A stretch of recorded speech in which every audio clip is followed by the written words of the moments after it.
And we should be recording.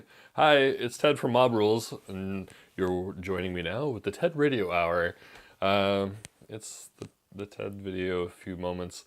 So I have a little bit of a cop-out episode, so go ahead and turn off now if you're looking for more than a cop-out episode. I've been pretty busy, so unfortunately it won't be like a model review thing. But you know what it is already because you saw this title. So we're going to take a look at some things that I've been working on. It's kind of just like a hobby review. Right now the house is a mess. We've been trying to like redo the heating and everything, which is why I'm wearing a sweater. It is a little bit chilly right now in the subarctic. I think I'm in the subarctic. I keep forgetting. Anyway, yeah, it's cold. So what I'd like to do is take a look at the repulsor that I've been working on. I know I showed you one before, and that was just kind of putting it together stock, and then putting one together magnetized. So of course we're going to go back and look at the magnetization that I've done, which is pretty similar to the one I did before. I think I just did like one slight change to it, but you'll take a look at that. And I've also been working on that Warhound Titan. So if you haven't seen the Titan, if you have, that's actually one of my favorite videos that we've done. Just because the intro it was a blast to make. So if you haven't watched that one, at least watch the intro. That's all our videos are good for anyway. I'm just kidding. But anyway, so I'm going to show you what I've been doing with that. And that's it. I think that's pretty much all I've been working on when in the very small avenues of time that I've had to work on anything. Oh, I did get an intercessor put together. One intercessor, but I did a little chop suey on it, so it's a little slightly different. But anyway, let's go over that place and take a look. Sound good? All right, see you in a second. Okay, so all right, so we're gonna start off with the big one. Yeah, why don't we start off with the big one? So Warhound Titan. Oh man, this was kind of neat because I hadn't put together a Titan. I had painted one, but I hadn't put one together. So this one, this was kind of fun. And I think the one I painted was also Lucius. So it's keeping consistent with old stuff.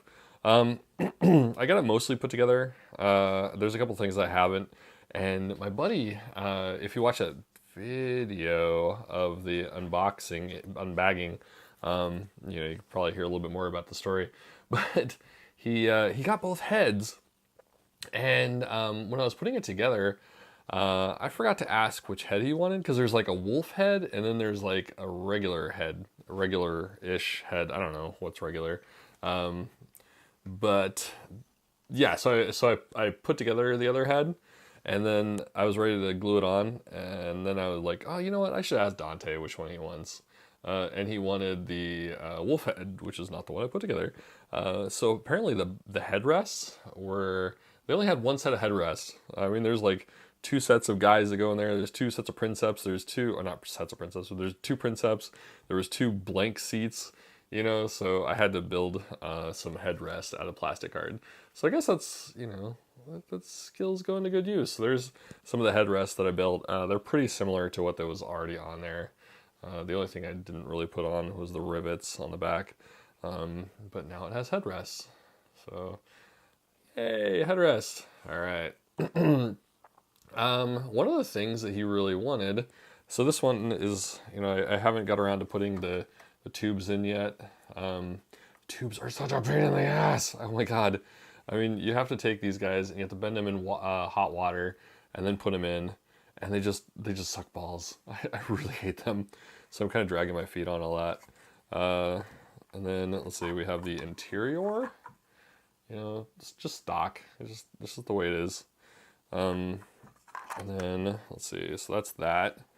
I'm not gonna do a total like walkthrough. I think the I think the unbagging was not a very popular episodes, so it seems like there isn't a lot of interest in putting it together, and it's just stock. I mean, anyway. You're really probably here for the customizations, right? That's why I'm here.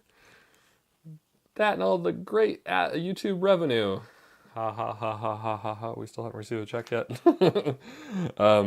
Anyway, so I think the cool thing that I want to share is the base. I was talking to Dante and we're trying to figure out like what he wants. He showed me some pictures, and I wanted to come up with, well, we wanted to come up with like a kind of a flashy base to it. Unfortunately, like the Titan is so awkward. Like the one I painted before, it's smashed on the ground because like it's not balanced properly, or at least that one wasn't put together properly. And when you have like $400 wrapped up in a model, you know, I want it to not break like the last one did. So okay, so I have a little PTSD on that. So anyway, what I ended up doing, Dante gave me a land speeder. So we put a land speeder in there. I actually took a hammer to it, smashed it, and then kind of buried it in this hill. The idea is this is kind of a cutaway of the inside of a cliff. I didn't do it in the typical fashion where they just like cleanly cut it. I don't know. That's okay, but it's not my style-y. So I just want it to be like rough dirt in there. So I have the idea is that like dirt is kind of, you know, it's embedded in there. It's been there for a while, you know, like hopefully Dante will put vines and some other grass or whatever in there to really kind of fill it in. So, you know, like I ground out the legs on the seats. So the, you know, there's dirt kind of pouring in there. Like it's been here for 1,000 years. So there's little bits and pieces kind of buried in the rubble, in the dirt. And it's like scattered. I mean, you know, like when you see a fresh car crash, you know, there's like tons of pieces laying around. But when you see like a car that's been abandoned in the woods for, you know, like decades even, not even just like thousands of years, but like decades, like a lot of the pieces are gone. So it is really sparse. You know, like somebody picked something up or something got kicked or whatever. I don't know. There's stories to everything. So it's really picked over. We are going to leave a few extra pieces, so you get some. This is kind of a nod to Phil. Hey Phil, your land speeder crashed. So we have the Raven Wing icon in there. We have some little pieces. Now this is kind of what took a little bit to do, was coming up with, you know, dremeling all this stuff out. Ah, man, I did not have fun dremeling that out. And as such, I went and got some chisels, and I ended up like carving out a divot in here. And so, yeah, I kind of made a little, made it concave. And then when it's all said and done with, Dante can go ahead, you know, he painted up and everything, and then he'll hopefully fill it with like water effects. So the Titan, you know, hopefully, because that lip, how is it? So, you know, there's a little bit of toe in the water. That's what I really wanted. I just wanted like the Titan to be interacting with the water, and so you'll have some of the debris underwater and so on. Oh, there's a little piece of a building, but not much. You know, just try to keep it really subtle. So this is, you know, a planet that's been ransacked for a while now. So I think like what I ended up doing with this, I mean, there's different ways that you can go ahead and, you know, like build stuff up, but I figured like it was so big I didn't want to use foam. You know, I wanted something substantial to glue this to. So that's, I don't know, that's kind of what I ended up, I ended up using wood. And I actually use like door shims. I don't know if you're familiar with door shims, but you know, being as that my house is like a construction zone, it's just like all these like really thin wedges of wood. And so like I have a million of them laying around. I just kind of broke them up and then like glued them together until I kind of got the basic shape. So actually you see pieces of the shim in here, and I figure this is like shale. That'll kind of explain that. And so I left some of it exposed on purpose. And then, you know, as I build it up, I would also glue rocks in here, you know, and like in lower layers so that, you know, you had your sediment on top of it, and then you had like more of your bedrock. Well, not really bedrock, but, you know, like your, I don't know, what's a layer above bedrock? It's kind of, anyway, so you have another layer of harder rock above it. So that's kind of that. I'm really happy with it. I'm really, you know, we have a big event coming up. I'm going to do a Titanicus, like a local Titanicus, using these big guys, like Adepticon Titanicus rules. So yeah, I'm really excited to see like what Dante, what he thinks of it and what it turns out looking. So all right, next up, the Repulsor. Yeah, so this one I haven't done a whole lot with. I mean, it's kind of like, I mean, it is kind of a whole lot, but not, you know, like not a massive overhaul. It's just like a lot of effort into a few things. So I did like a lot of the magnets like I did before, and I didn't get around to. Oops, what just happened? Something fell. I didn't get around to putting the stabilizer bars in these. I'll probably do that at some point. It seems to be, they seem to be lining up pretty good. So I might not, you know, I say they line up really good, then they don't. So no, I guess they're not too bad. But I'll probably do it anyway, just to like make sure, to give them a little bit extra stability. And that was, I don't know if you saw that other repulsor video, but it's just like a bar in between there that kind of held these perfectly parallel instead of like wanting to twist like they sometimes do. So that shouldn't be too big of a deal. Yeah, they're starting to twist a lot more, so I definitely need to do that. So another thing I did, I magnetized, and this is something I wanted to do with Tatas, but I didn't. But I magnetized the little, that little visual bit, and yeah. So there we go. So now you can put on that extra Iron Hail, Iron Storm, whatchamajig.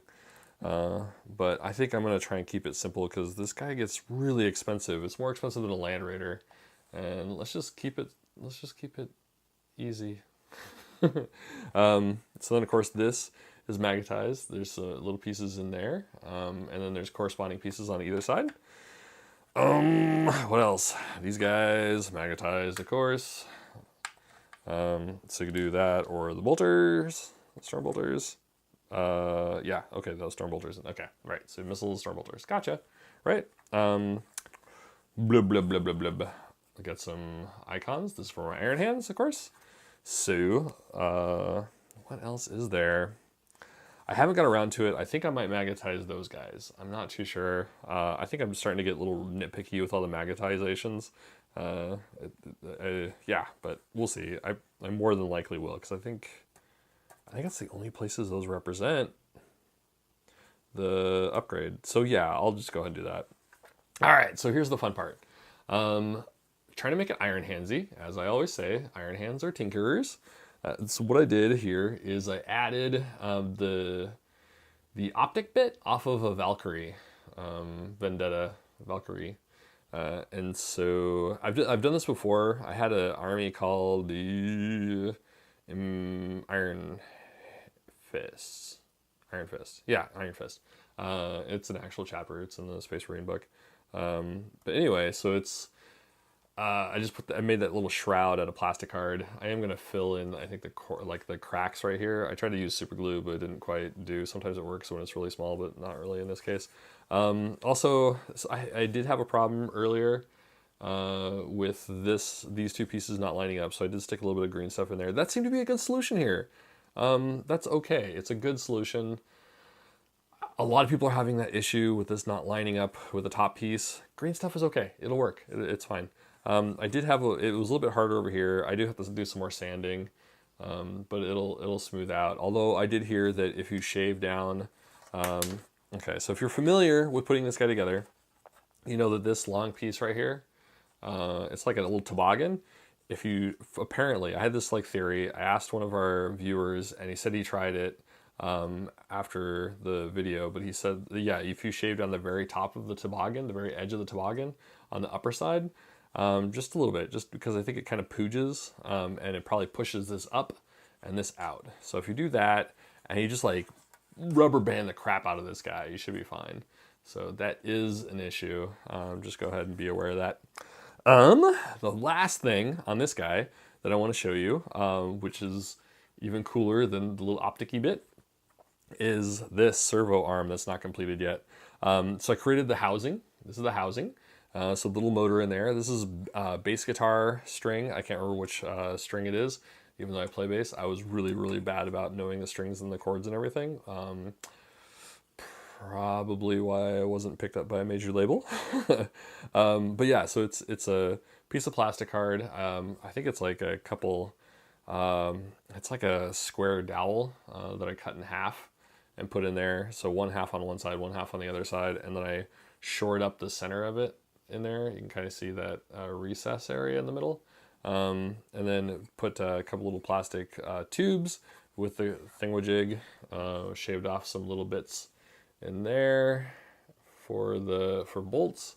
I'm probably gonna put some more bolts along here. This is just like a top plate that I drilled a hole in, and then I'll probably put some, and then like just cut little squares, glue them on there. I'll probably put some bolts, like I said. Here's the servo arm. This got a lot of love on the Twitters. People were pretty excited about it, but I think people just like plastic hardwork because it's interesting. So I tried to put a gear inside there, and I'm going to create like a housing on the outside of that gear down below, so it doesn't just look like it's sitting on top of a plate. So all you'll see is the teeth kind of sticking out a little bit, and then it corresponds with this, just to kind of like rotate the thing forward. Tuck, tuck, tuck, tuck, tuck. And it's a lot like a lot of the other servo arms that I've made. So I'm going to have, a hydraulic ram right here. I'll have a hydraulic ram, right here. So this one operates this, so it pulls up and that goes tuck, tuck, tuck. And then this one pulls back and forth, and then there's going to be teeth or like clampers right there.